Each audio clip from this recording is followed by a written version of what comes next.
میرے نبی کریم نے فرمایا ہے جو سورت واقعہ پڑھے اسے کبھی فاقہ نہیں آتا. میں نے بیٹیوں کو یاد کرا دی ہے, یہ خزانہ میں نے انہیں دے دیا ہے. وہ سارے والدین سنیں جو بیٹیوں کے لیے پریشان رہتے ہیں.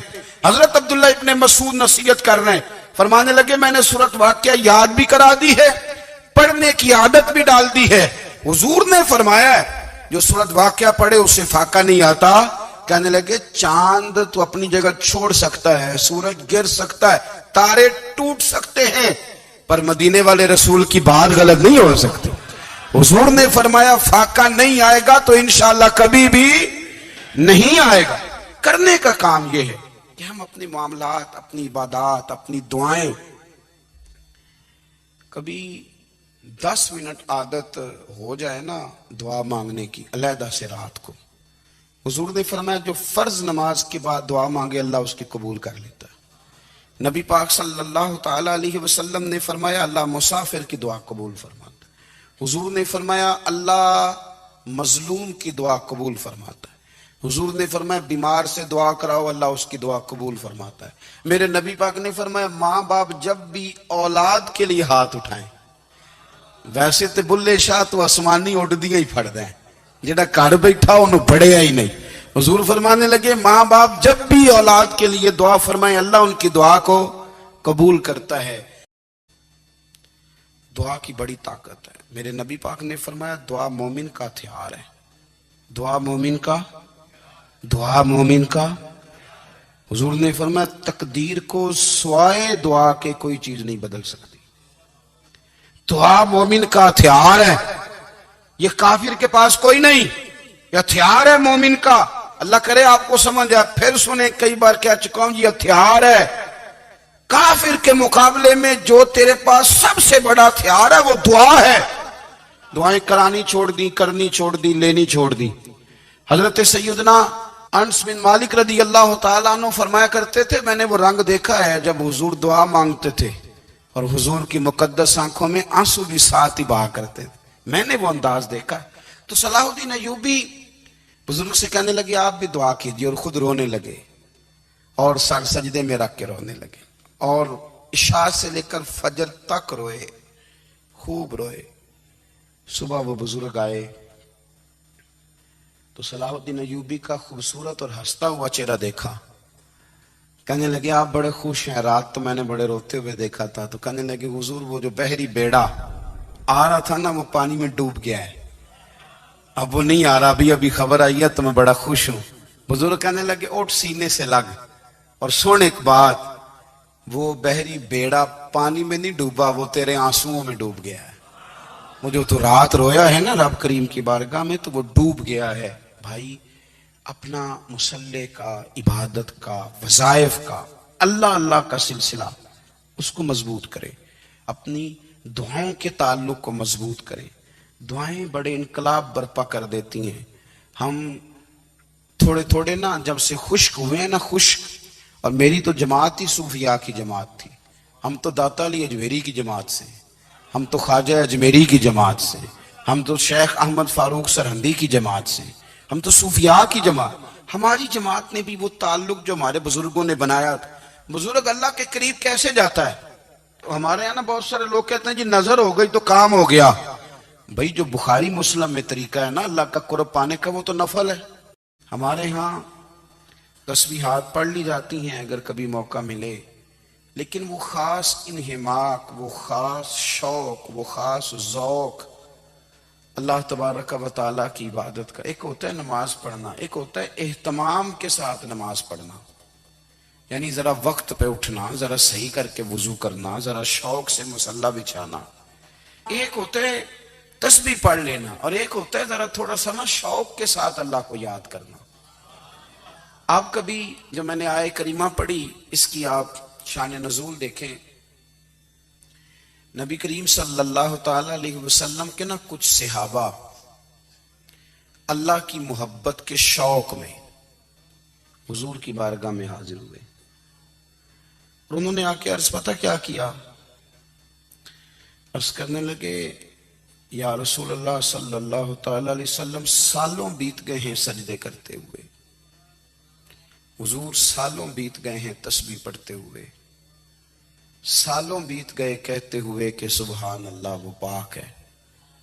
ہمیں سالوں بیت گئے یہ کہتے ہوئے کہ اللہ اکبر وہی سب سے بڑا ہے. سالوں بیت گئے کہتے ہوئے کہ الحمدللہ ساری تعریفیں اللہ کے لیے. سالوں بیت گئے اس کی تسبیح کرتے، تحلیل کرتے، تکبیر کہتے. حضور اب نہ ہمارا اپنے رب سے ملنے کو جی چاہتا ہے. کبھی اے حقیقت منتظر نظر آ نہ لباس مجاز میں. لاکھوں سجدے تڑپ رہے ہیں میری جبین نیاز میں. اور اقبال کہنے لگے کہ تیرے عشق کی انتہا چاہتا ہوں. تو میری سادگی دیکھ کیا چاہتا ہوں. میرا ذرا سا تو دل ہے مگر شوخ اتنا. میں وہی لن ترانی سنا چاہتا ہوں. میرا بھی دل کرتا ہے کہ اللہ میں تجھے کہوں میں تجھے دیکھنا چاہتا ہوں جس طرح حضرت موسیٰ کلیم علیہ السلام نے کہا تھا. اور تو مجھے کہے کہ لن ترانی تو نہیں دیکھ سکتا. ذرا سا تو دل ہے مگر شوخ اتنا.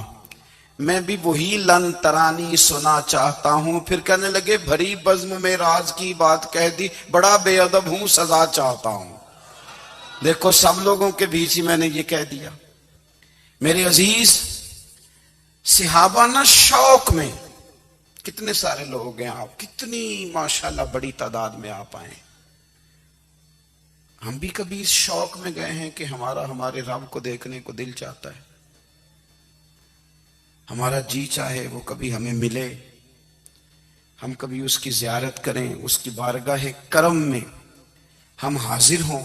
صحابہ نے عرض کیا یا رسول اللہ صلی اللہ تعالی وسلم ہمارا رب کہاں ہے.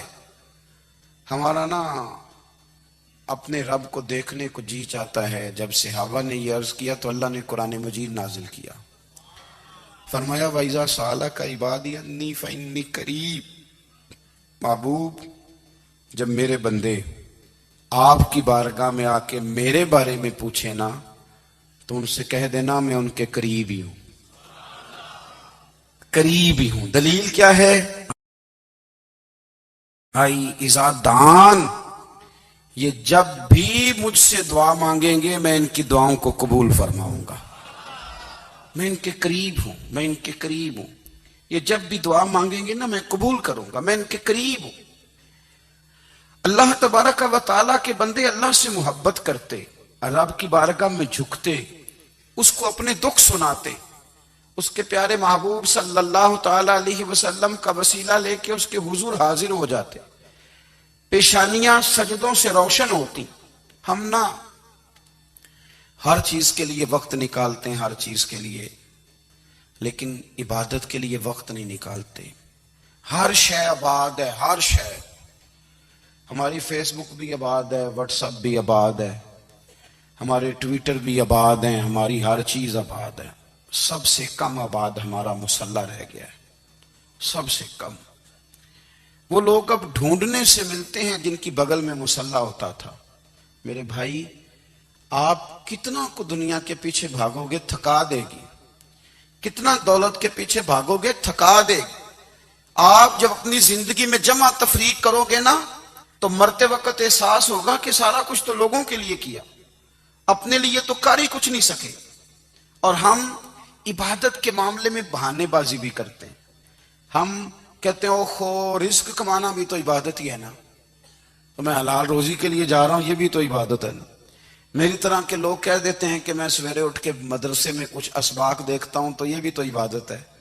میں بیان کرنے کے لیے مطالعہ کرتا ہوں تو یہ بھی تو عبادت ہے نا. اتنے لمبے سفر کر کے ملک میں دنیا میں گھومتا ہوں تو یہ بھی تو میں عبادت ہی کر رہا ہوں. اب اسپیشل نفلوں کے لیے وقت کس طرح نکلے, اسپیشل کر کے تسبیح میں کیسے چلاؤں, میں سارا کچھ ہم بہانے بنا لیتے ہیں نا. میرا سوال یہ ہے کہ یہ ساری باتیں صحابہ کو, نبی کریم کو, دیگر لوگوں کو بھی تو پتہ تھی نا. لیکن آپ غور تو کریں, 23 سال حضور کو وقت ملا, مختصر وقت ظاہراً تبلیغ کرنے کے لیے. پوری دنیا میں دین بھی پھیلانا ہے. گھر میں 11 ازواج ہیں, 4 بیٹیاں ہیں, ان کی اولادیں, سارے کام کاج بھی دیکھنے ہیں. لیکن سیدہ طیبہ طاہرہ حضرت عائشہ صدیقہ رضی اللہ تعالیٰ عنہ فرماتی ہیں سارا دن تبلیغ کرتے, ہر غلام کے دکھ سنتے, گھر میں آتے تو اپنے گھر والوں کا خیال کرتے, کام میں ہمارا ہاتھ بٹاتے. قربان جاؤں کہتی ہیں زمانہ سارا سو جاتا لیکن آمنہ کے لال مصلی بچھا لیتے.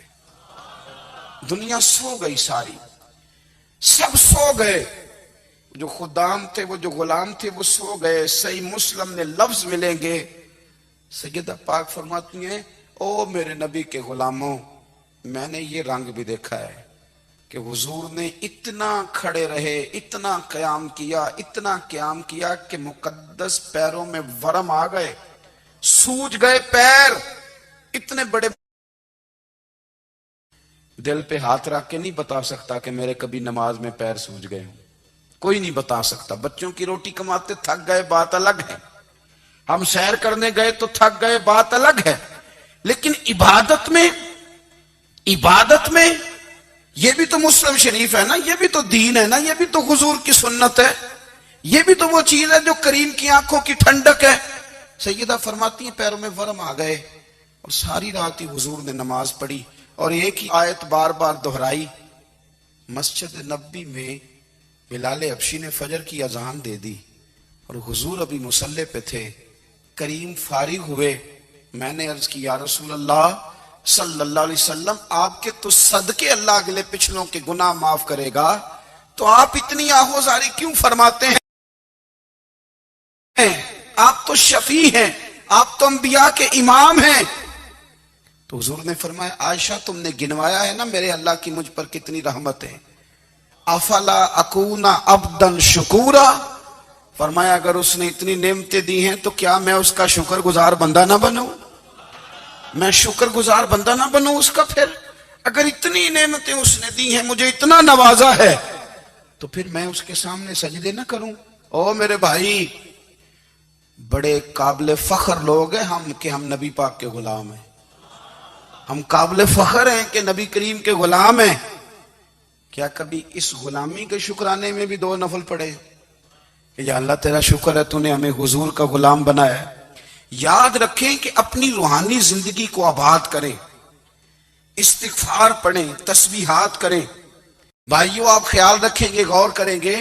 حضرت عبداللہ ابن عمر رضی اللہ تعالیٰ عنہ کے بارے میں پوچھا تو سیدہ فرماتی ہیں کہ نبی کریم صلی اللہ تعالیٰ علیہ وسلم نہ زیر لب مسکرائے اور فرمایا حفصہ تیرا بھائی ہے تو اچھا، لیکن میں نے سنا ہے کہ عشاء کی نماز پڑھتا ہے تو فجر تک سویا ہی رہتا ہے. او نوجوانوں، 10 بجے تک سونے کی بات نہیں ہوئی، 9 بجے تک سونے کی بات نہیں ہوئی، 11 بجے اٹھنے کی بات نہیں. حضور فرمانے لگے میں نے سنا ہے کہ عشاء کی نماز پڑھ کے سو جاتا ہے اور فجر تک سویا ہی رہتا ہے، اسے چاہیے کہ تہجد کے وقت اٹھا کرے، اللہ کی بارگاہ میں حاضر ہوا کرے، آہوزاری کرے، سجدے کرے، عبادت کرے. اٹھتا ہے اور فجر میں جا کے اٹھتا ہے. حضرت جناب حفصہ رضی اللہ تعالیٰ عنہ کہتی ہیں میں نے جناب عبداللہ ابن عمر کو پیغام دیا اور میں نے کہا میرے جوان بھائی سن. نبی پاک نے فرمایا ہے تو اچھا پر تہجد میں نہیں اٹھتا، نفل نہیں پڑھتا.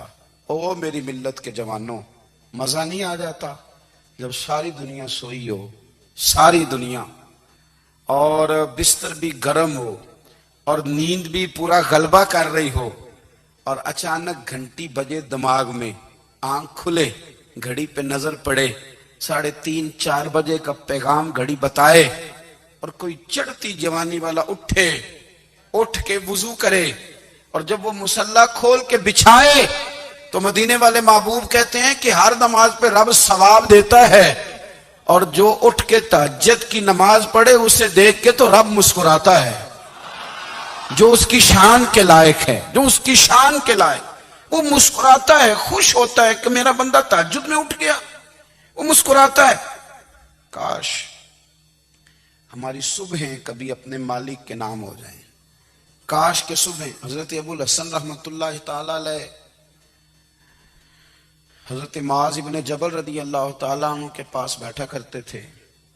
فرماتے ہیں ان سے جو پیار بڑھا تو پھر میرا مصلی سے بھی بڑھ گیا. تابعی ہیں. فرماتے ہیں صحابی رسول سے محبت ہوئی تو ذکر سے بھی ہو گئی، پھر درود شریف سے بھی ہو گئی. محبت ان سے بڑھی تو پھر اللہ نے مسجد کا پیار بھی بڑھا دیا. آپ فرماتے ہیں کہ میری ہر وقت طبیعت چاہتی تھی کہ بس اللہ اللہ کروں، بس اللہ اللہ کروں، بس نہ میں ذرا تھوڑی جان چھڑاؤں لوگوں سے، کوئی 10 منٹ ملے تو میں کوئی 4 نفل پڑھ لوں، میں تھوڑا سا نہ بچوں لوگوں سے، اور مجھے تسبیح ملے تو میں نہ کوئی 400-500 دفعہ استغفار پڑھوں، سبحان اللہ، الحمدللہ، اللہ اکبر، لا حول ولا قوت الا باللہ، میں نہ تسبیحات پڑھوں۔ فرماتے ہیں کہ بچے تھے گھر میں 6-7، غربت تھی، کام ملتا کوئی نہیں تھا، اور میں کام چور نہیں تھا، کام ڈھونڈتا تھا، پر اللہ کی قدرت کے کام نہیں ملتا تھا۔ فرماتے ہیں کہ میں نے ایک دن اپنی اہلیہ سے کہا کہ آج میں پھر جاتا ہوں کام ڈھونڈنے، تو میری بیوی بڑی فرما بردار تھی، پر اس دن نہ غربت کے ہاتھوں تنگ آ کے کہنے لگی آج نانا کوئی تو چیز لے کے آیا، تو مجھ سے بچوں کی بھوک نہیں دیکھی جاتی ہے، سب روگاں دا روگ محمد جس دا نام غریبی، کنڈ بلا کے لنگ جاندے نہیں دوست یار قریبی، تو آج نہ کچھ لے کے آیا تو میں بچے لے کے چلی جاؤں گی۔ شیخ فرماتے ہیں کہ میں بڑا پریشان گھر سے نکلا، پر میں نے صبح سے لے کے زور تک کام ڈھونڈا، کام ملا کوئی نہیں، تو میرے دل میں خیال آیا چلو کام نہیں ملتا تو اللہ اللہ تو کرے نا، چلو بندوں کی مزدوری نہیں ملتی تو رب کریم کی عبادت ہی کرتے ہیں۔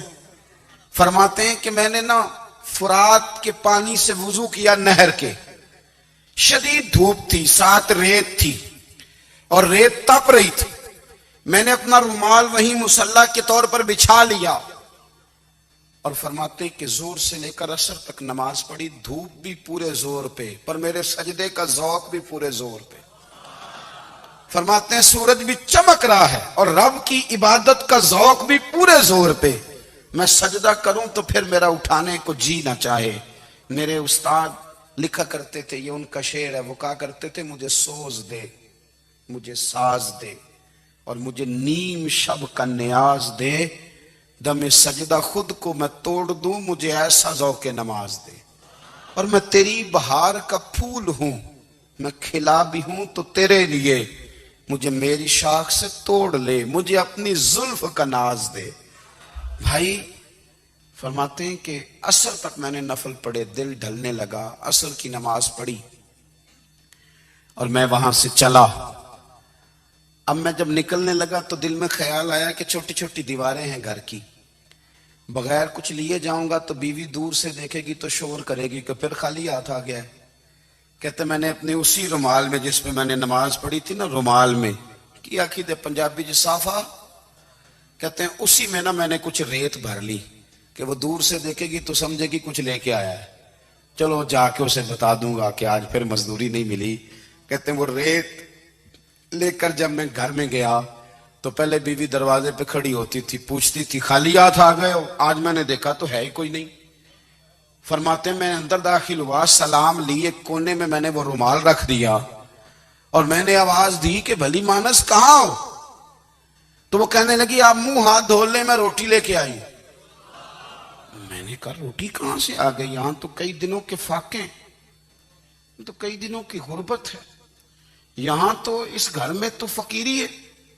فرماتے ہیں کہ وہ روٹی لے کے آئی اور اس وقت کی جو موجودہ نعمتیں تھیں، سمجھ لیں سلاد، اچار، ہر چیز ساتھ لائی۔ میں نے کہا کہ بچے کہاں گئے؟ کہنے لگی وہ کھانا کھا کے کھیلنے گئے، آپ کھانا کھا لیں آ جاتے۔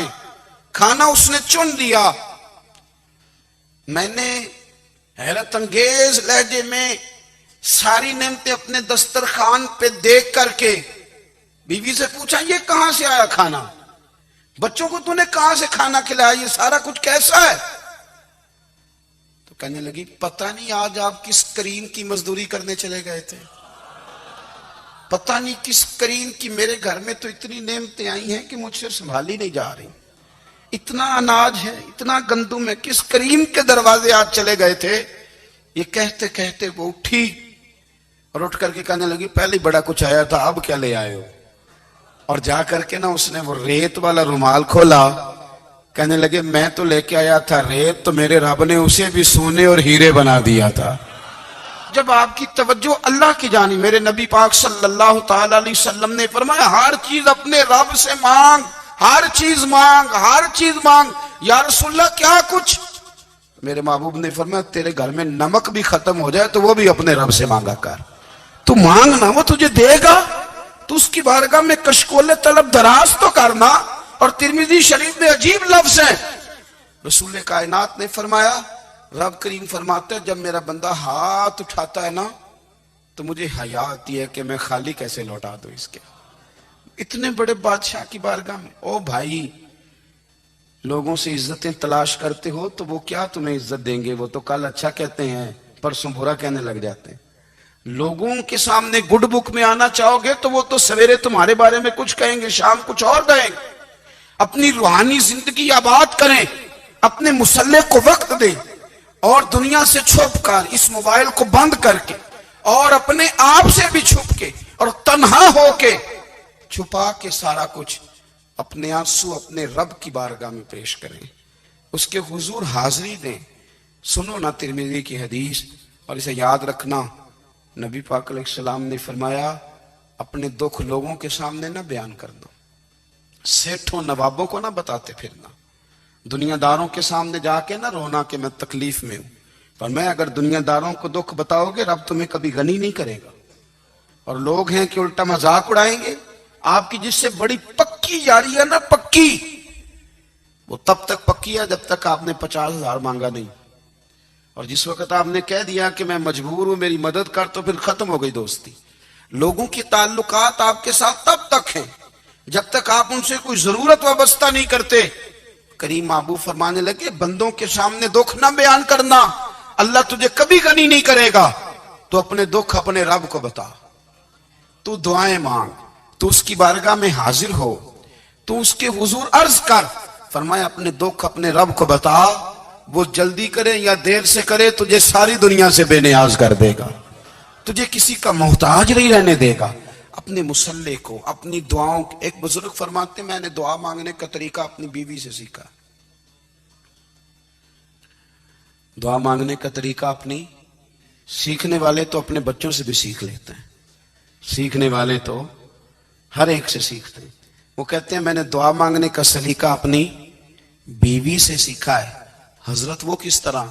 فرمانے لگے میری بیوی نے نا مجھے کوئی کام بتایا، کچھ پیسوں کی ضرورت کے لیے کہا، تو میں نے اسے کہا کہ بھئی ابھی میرے پاس نہیں ہے، کچھ دنوں میں آتے ہیں تو میں دے دوں گا۔ عورتوں کی عادت ہوتی ہے وہ بار بار یاد کراتی ہیں، 2-4 دنوں کے بعد پھر اس نے کہا حضرت وہ میں نے کہا تھا کچھ پیسے، میں نے اسے کہا کہ ابھی میرے پاس نہیں ہے، کچھ دنوں میں ملتے ہیں تو میں تمہیں دے دوں گا۔ اس نے کچھ دنوں کے بعد پھر کہا حضور وہ میں نے کچھ پیسے کہے تھے۔ فرماتے میں نے ڈانٹ دیا، میں نے کہا کہ کیا تو روز مجھے شرمندہ کرتی ہے، کہا نا میرے پاس نہیں ہے، ہوں گے تو دے دوں گا، تو روز یاد کراتی ہے۔ فرماتے ہیں اس نے پہلے تو میری ڈانٹ کو سہا، پھر میرے سخت جملوں نے اس کی آنکھوں میں آنسو پیدا کر دیے، پھر اس نے اپنے آنچل میں اپنے اس دکھ کو سمیٹا، اور پھر اس نے ایک جملہ کہا تو میں رو پڑا، اور مجھے اپنے رب سے مانگنے کا طریقہ آ گیا۔ مجھے کہنے لگی حضرت جی آپ نے ڈانٹ دیا میں نے سہ لیا، پر آپ ہی میرے شوہر ہیں، بتائیں نا آپ سے نہ کہوں تو میں کس سے جا کے کہوں۔ فرماتے ہیں میں رو پڑا، اور میں کھل کے رویا، اور میں تڑپ کے رویا، اور پھر میری سسکیاں بند گئیں۔ تو مجھے کہنے لگی آپ کو کیا ہوا؟ میں نے کہا مجھے بھی دعا مانگنی آ گئی ہے، جب میں اسے کہوں گا نا اللہ تو ہی میرا رب ہے، میں تجھ سے نہ کہوں تو میں کس سے جا کے کہوں؟ میں کیوں کسی بندے سے سوال کروں؟ میں کیوں کسی دنیا دار سے کہوں؟